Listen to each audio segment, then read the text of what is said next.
Anne-Sophie est bijoutière joaillère. Aujourd'hui, elle intervient sur une pièce d'exception. Un couteau avec une lame en damas qu'a forgé son mari pendant près de 2 jours. Si pour Tristan, le stress lié à la fabrication de la lame a disparu, celui d'Anne-Sophie se fait de plus en plus présent. Son travail est considérable et elle n'a pas le droit à l'erreur pour magnifier ce manche en défense de mammouth.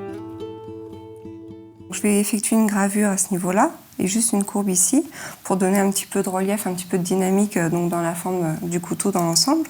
Une fois que la gravure elle sera faite et que tout l'ensemble sera bien propre, donc je vais préparer mon fil d'or pour faire donc des rivets qui vont venir se mettre à quelques endroits donc du couteau de chaque côté.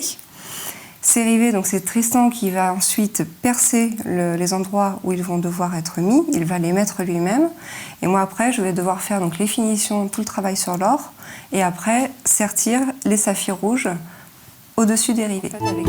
Une pièce rare pour collectionneurs avertis. Anne-Sophie le sait, elle doit mettre tout son talent et sa concentration dans la gravure et le sertissage des pierres précieuses. C'est pas tous les jours, c'est déjà arrivé. Mais c'est vrai que c'est pas tous les jours, quoi. C'est plutôt pour des gens qui sont vraiment amateurs de beaux couteaux d'art, beaux couteaux de collection et qui là se font vraiment plaisir, quoi. Mais nous, on se fait plaisir. Ce sont des défis qu'on aime bien relever. La forme de la gravure n'est pas anodine. D'ailleurs, dans ce type de création, rien n'est laissé au hasard. Elle viendra rappeler le motif de l'œil que l'on retrouve au cœur de la lame. La difficulté pour Anne-Sophie, c'est de graver tout en suivant son tracé au crayon. Le manche en ivoire a été poli, il est donc très glissant. Il a très bien poli les manches. Et je me retrouve avec c'est quand même une très grande lame par rapport à d'autres couteaux sur lesquels j'ai pu travailler jusque-là. Un manche arrondi également. Mais au final, une fois que j'ai pris mes repères, c'est bon, ça va. Le plus dur, c'est de démarrer, après c'est bon. Un tel travail de précision peut demander une journée. Le manche, c'est le prolongement de la lame, et puisque chaque pièce est unique, la manière de l'aborder dans les finitions l'est aussi. Un peu de précipitation et c'est le travail entier du forgeron qui serait réduit à néant. Anne-Sophie avance donc à petits pas, tente de dompter la matière pour retirer le surplus, et uniquement le surplus. Défie un peu aussi les matériaux, c'est-à-dire là justement insérer de l'or dans de l'ivoire. On a après différents buts également pour marier l'or et l'acier. Un peu comme Tristan au moment de l'émouture de la lame, Anne-Sophie va changer régulièrement de molette en silicone avec des grains de plus en plus fins pour adoucir la démarcation faite avec les gouges. Ça permet donc d'adoucir, en même temps donc j'abaisse encore mon niveau, mais plus en douceur, c'est-à-dire que j'enlève un peu moins de matière. Parce que sinon, avec toutes mes gouges, j'enlevais beaucoup de matière, ça creuse énormément, ça c'est plus pour un travail de dégrossi, un travail en profondeur. Après, travail de finition, j'utilise des petites mollettes en silicone. Je vois après de quel outil je vais avoir besoin. Donc au début, pour dégrossir, j'avais utilisé celui-ci, qui est assez large.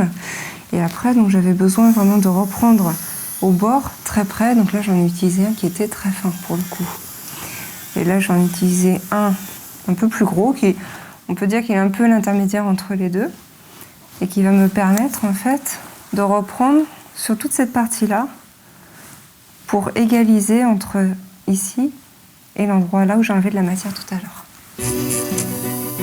Au-delà de la complexité du travail de gravure, il y a aussi la pose des pierres précieuses et du fil d'or. Pour cela, Anne-Sophie commence par faire fondre de l'or avec du borax, la même poudre qu'utilise Tristan pour monter en température les couches d'acier qu'il forge.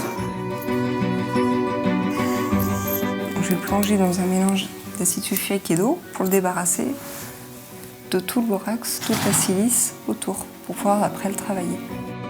Alors là, c'est le laminage, c'est-à-dire que j'apprête mon petit lingot d'or que j'ai obtenu tout à l'heure, je l'apprête à passer donc dans la filière, c'est-à-dire, donc on verra après, c'est une machine un peu qui me permet de transformer mon métal en fil. Maintenant, je vais passer mon fil dans la filière jusqu'à temps d'obtenir non seulement un beau fil rond bien parfait, mais en plus jusqu'à temps d'obtenir le diamètre voulu. En l'occurrence, un diamètre de 4 mm. Mais à ce stade, le fil d'or est noirci par la cire qu'a appliquée Anne-Sophie pour l'étirer et par l'oxydation de la flamme. Après avoir été travaillé, le fil d'or est donc plongé dans un bain d'acide et d'eau. Le but, redonner à l'or sa couleur originelle. Voilà. Pour habiller le manche de ce couteau d'exception, 2,5 grammes d'or, soit près de 200 €. Là, c'est uniquement décoratif. En fait, le rivet ne va pas traverser entièrement le manche, tout simplement à cause de la matière première, vu que c'est de l'or, pour faire une économie dessus. D'autant que sur ces rivets d'or, Anne-Sophie y ajoute des pierres précieuses, des saphirs rouges. Un travail comme celui-ci où forge et joaillerie se complètent, Tristan et Anne-Sophie sont les seuls à le faire en France.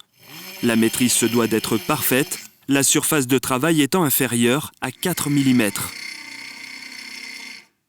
Je vais mesurer la première pierre que je vais sertir donc, dans mon premier rivet. Et en fonction donc, du diamètre exact qu'elle va faire, je vais utiliser donc, une fraise aux dimensions adéquates. Ces outils de travail à présent, ces minuscules fraises qui retirent le surplus d'or des rivets pour incruster les saphirs.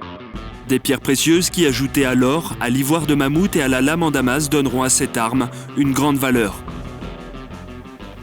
Souvent, on a quand même affaire à des connaisseurs, à des gens qui s'intéressent énormément à ce qu'ils achètent. Donc ils nous posent beaucoup de questions et qui aiment bien savoir comment on l'a fabriqué, avec quoi, combien de temps on y a passé, d'où nous est venue l'idée, etc. Il y a une histoire. C'est pas un couteau qui a été fait comme ça en 10 minutes au pied levé, quoi. Il y a vraiment une histoire, il y a tout un travail de recherche, tout un dessin après. Dernier travail pour Anne-Sophie, sertir les saphirs. La pièce, elle évolue en fonction du rendu esthétique que l'on obtient. Et si l'on est satisfait, on va s'arrêter avant. Et au contraire, si on n'est pas satisfait, on va poursuivre le travail, quoi. Là, en l'occurrence, je voulais faire des rivets bien polis. Et puis, je m'aperçois que le côté martelé est très sympa. Et il contraste pas mal avec le manche en ivoire qui, pour le coup, est très lisse. Donc, du coup, on est parti plus sur l'option d'accentuer même le côté martelé des rivets. Après 50 heures de travail, le résultat est unique. L'acier, l'ivoire, l'or et les saphirs se marient parfaitement.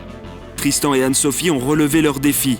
Un couteau dont ils sont fiers et pour lequel ils le savent, l'heureux propriétaire saura reconnaître la qualité du travail.